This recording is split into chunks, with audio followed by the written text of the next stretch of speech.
नमस्कार सभी श्रोताओं और दर्शकों को।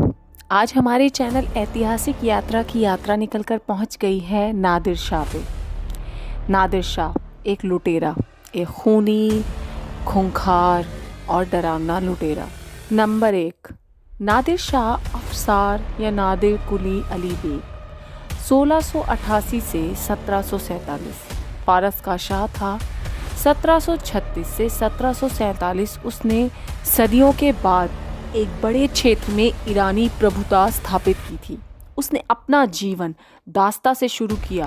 वो फारस का शाह ही नहीं बना, बल्कि उसने उस समय रूसी साम्राज्य को ईरानी क्षेत्रों से बाहर तक खदेड़ दिया। नंबर 2, नादिर शाह का जन्म खुरासान नॉर्थ ईरान में अफजान कजल बस इलाके में एक साधारण परिवार में हुआ था। उसके पिता एक आम किसान थे जिसकी मौत नादिर शाह के बचपन में ही हो गई थी।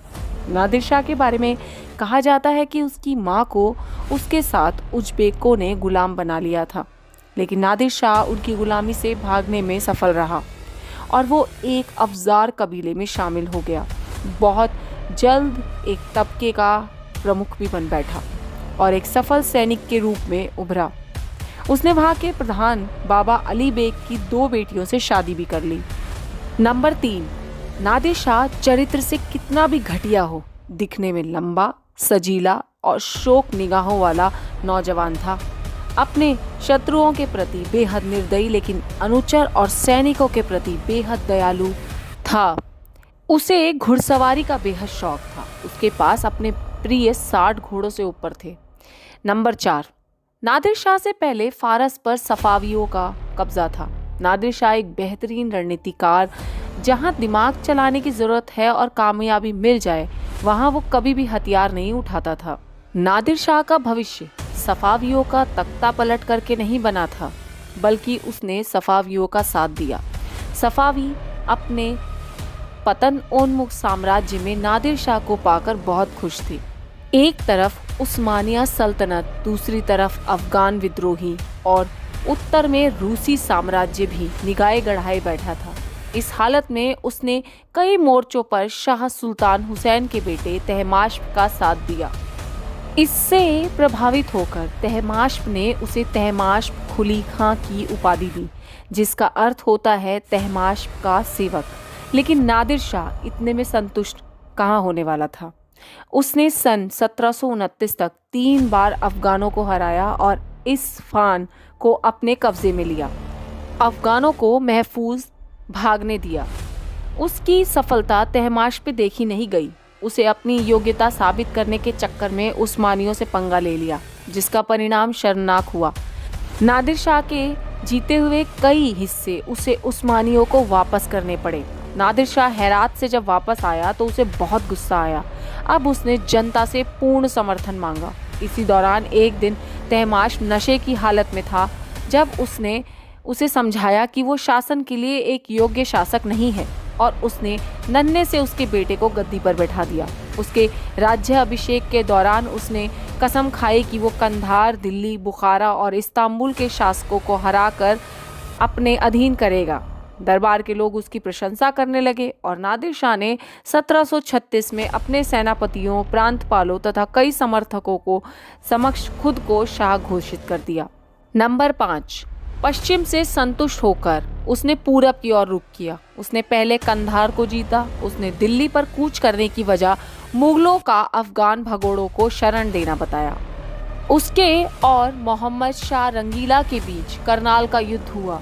इसमें नादिर शाह की तो सेना छोटी थी, पर बारूदी अस्त्रों और संगठन के कारण जीत गई। किसी ने नादिर शाह की मौत की अफवाह फैला दी, जिसके कारण फारसी सेना का कत्लेआम शुरू हो गया। इसका बदला लेने के लिए उसने दिल्ली में भयानक खून खराबा किया। एक दिन में 20 से 22 हजार लोगों को मौत के घाट उतार दिया गया था। दरबार में इसके एवज में मोहम्मद शाह रंगीला ने उसे भारी धनराशि दी, जिसमें तख्ते ताउस भी था। कोहिनूर हीरे के बारे में उसे तब तक कुछ पता नहीं था। दिल्ली के एक तवायफ ने उसे कोहिनूर हीरे के बारे में बताया कि वो मोहम्मद शाह रंगीला की पगड़ी में है। अब नादिर शाह ने एक चाल चली। उसने दरबार में मोहम्मद शाह रंगीला से कहा कि अब तो हम भाई भाई बन चुके हैं। तो ईरान में एक प्रथा है जब कोई धर्म भाई बनता है तो अपनी पगड़ियाँ बदल लेते हैं। इस पर मोहम्मद शाह रंगीला के पास कोई जवाब नहीं था और उसने अपनी पगड़ी नादिर शाह को दे दी। इस तरह भारत की शान नूर कोहिनूर ईरान पहुंचा।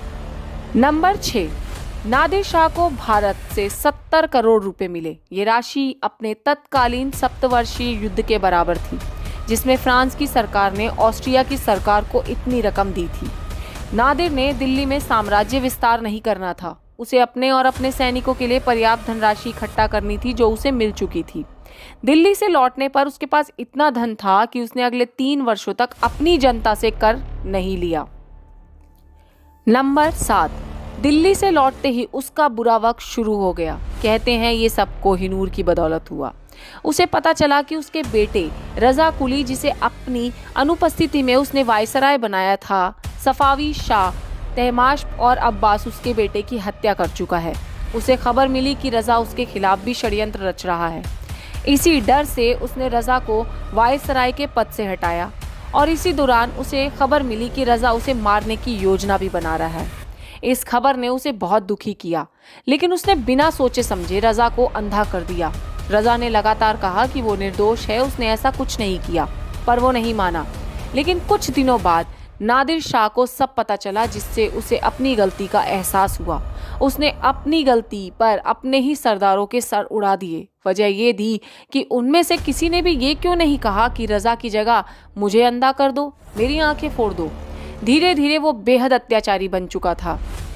नंबर 8, नादिर शाह लगातार लड़ाइयाँ हारने लगा, जिसकी वजह से वो और ज़्यादा बीमार हो गया।